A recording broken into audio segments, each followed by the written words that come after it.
Praise the lord. మీకందరికీ మన ప్రభు యేసుక్రీస్తు ప్రస్థానంలో శుభములు కలుగునుగాక. మీకందరికీ ఈస్టర్ యొక్క శుభాలు నిండుగా మెండుగా కలగాలని నేను కోరుకుంటున్నాను. ప్రభువు మన కోసం మరణించి తిరిగి లేచినటువంటి పునరుత్థానుడు. అందుకే మనకు ఈ దినము శుభదినము, పర్వదినము. మనకే కాదు, ఈ ప్రపంచంలో ఉన్న ప్రతి క్రైస్తవునికి, ప్రతి వానికి కూడాను ఇది పండగ. కారణం ఏంటంటే మరణానికి సెలవు. మరణాన్ని జయించి లేచాడు ప్రభు. ఆయన బిడ్డలకు మరణం మీద అధికారం ఇచ్చాడు. కనుక ఇక్కడ ఒక శుభవార్త ఏంటంటే, స్త్రీలందరూ సమాధి దగ్గరికి వెళ్ళి యేసయ్యను చూద్దామని అక్కడ నిల్చున్నప్పుడు దూత చెప్పిన మాట, ఆయన ఇక్కడ లేడు, ఆయన లేచి ఉన్నాడు. సజీవుడైన వాడిని మృతుల్లో ఎందుకు వెతుకుతున్నారు మీరు అని అక్కడ ఒక వార్త వినిపించింది. ఆ వార్త ఈ లోకానికి శుభవార్త. అదేంటంటే యేసు లేచాడు, సమాధి నుండి జయం పొందుకున్నాడు. ఆయన బిడ్డలకు విజయోత్సాహము అనుగ్రహించాడు. కొరింథీయులకు రాసిన మొదటి పత్రికలో 15వ అధ్యాయము 17వ వచనంలో, క్రీస్తు లేపబడని ఎడల మన విశ్వాసం వ్యర్థమే.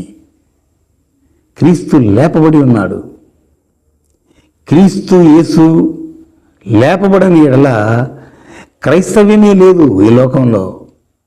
కేవలము చరిత్ర మాత్రమే ఉంటుంది. కాబట్టి క్రీస్తు యేసు మరణమును జయించి లేచాడు. ఆయన బిడ్డలకి గొప్ప ఆనందాన్ని కలిగించాడు, గొప్ప విలువనిచ్చాడు ఆయన బిడ్డలకి. అంతేకాదు, క్రీస్తు యేసు లేపబడని ఎడల మానవాళికి రక్షణ లేదు, కేవలం ప్రశంసలు మాత్రమే ఉంటాయి. కనుక మన రక్షణ కోసం ఆయన మరణించి తిరిగి లేచాడు. అంతేకాదు, ఆయన లేపబడని ఎడల సువార్త లేదు. కేవలము ప్రార్థన మాత్రమే ఉంటుంది, పాఠాలు మాత్రమే ఉంటాయి తప్ప సువార్త లేదు. అలాగే క్రీస్తు లేపబడని ఎడల విశ్వాసం లేదు, కేవలం కృతజ్ఞత మాత్రమే మనం కలిగి ఉంటాము. కనుక ఆయన లేపబడిన కారణాన ఈరోజు సంఘం ఉంది. లేకపోతే తరగతి గది ఉంటుంది కానీ సంఘం ఉండదు. కాబట్టి క్రీస్తు లేపబడ్డాడు కాబట్టే ఈ రోజున మనము మరణానంతర జీవితాన్ని గురించి ఆలోచన చేస్తున్నాము. అలా కాకుండా ఉంటే సమాధులు మాత్రం మిగిలేవి. ఆయన లేపబడినాడు కాబట్టి మరణాంతర జీవితాన్ని గురించిన ఆలోచన ప్రతి ఒక్కరికి దేవుడు అనుగ్రహించాడు. ఆయన లేచాడు కాబట్టి ఆయన లేచాడు అంటూ మనం పాటలు పాడుతున్నాం. లేచినాడు రా సమాధి, గెలిచినాడు రా సమాధి అంటూ ఆనంద గీతాలు, మధుర గీతాలు పాడుకున్నాం. లేనట్లయితే విషాద గీతాలు పాడుకోవాల్సి వచ్చేది. క్రీస్తు మనకు ఆనంద గీతాలు, విజయ గీతాలు అనుగ్రహించాడు.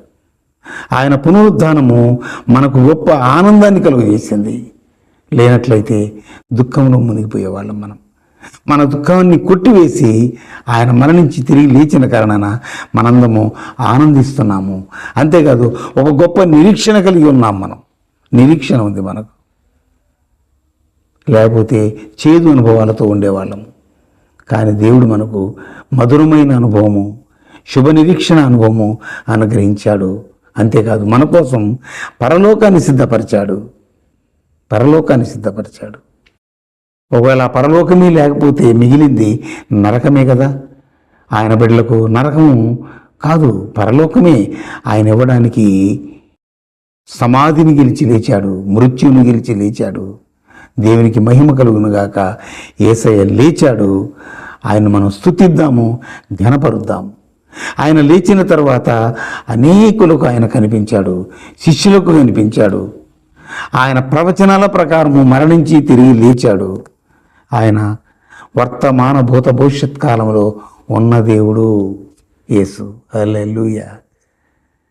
కాబట్టి యేసయ్య ప్రకటన గ్రంథం 1:8 అంటాడు, 18 అంటాడు ఏంటంటే, నేను మృతుడనైతిని కానీ యుగయుగములు సజీవుడనై ఉన్నాను అన్నాడు. హల్లెలూయా. ఆ సజీవుడైన దేవుని మనము స్తుతిద్దాం, ఘనపరుద్దాం. పర్వదినాన్ని అందరము సంతోషంగా జరుపుకొని ఆయనకు మహిమకరంగా జీవిద్దాం. ఆయన యొక్క రెండవ రాకడ కోసం ఎదురు చూద్దాం. ఆయన రాజ్యం కోసం శుభనిరీక్షణతో మనము జీవిద్దాం. దేవుడి మాటలు దీవించును గాక. ఆమెన్. మీకందరికీ మరొకసారి ఈస్టర్ శుభములు కలుగును గాక. ఆమెన్. పరిశుద్ధుడా, మీరు మాతో మాట్లాడిన శక్తి కలిగిన మాటలు, జీవము కలిగిన మాటలు, ఆనందకరమైన మాటలు, శుభనిరీక్షణ మాటలను బట్టి నేను స్తుతిస్తున్నాం నాయన. ఈ బిడ్డలందరికీ కూడాను నిజమైనటువంటి ఆనందాన్ని, చెప్పశక్యం కానీ మహిమాయుక్తమైన ఆనందాన్ని దయచేయండి నాయన. మీరు మరణాన్ని జయించి లేచిన ఏకైక దేవుడవు తండ్రి, నిజమైన దేవుడవు తండ్రి, సజీవుడైన దేవుడవు తండ్రి.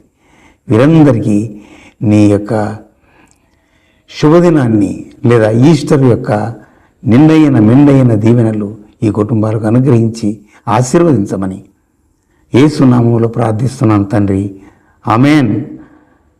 Praise the lord. మీకందరికీ మరొకసారి శుభములు కలుగును గాక. ఆమెన్.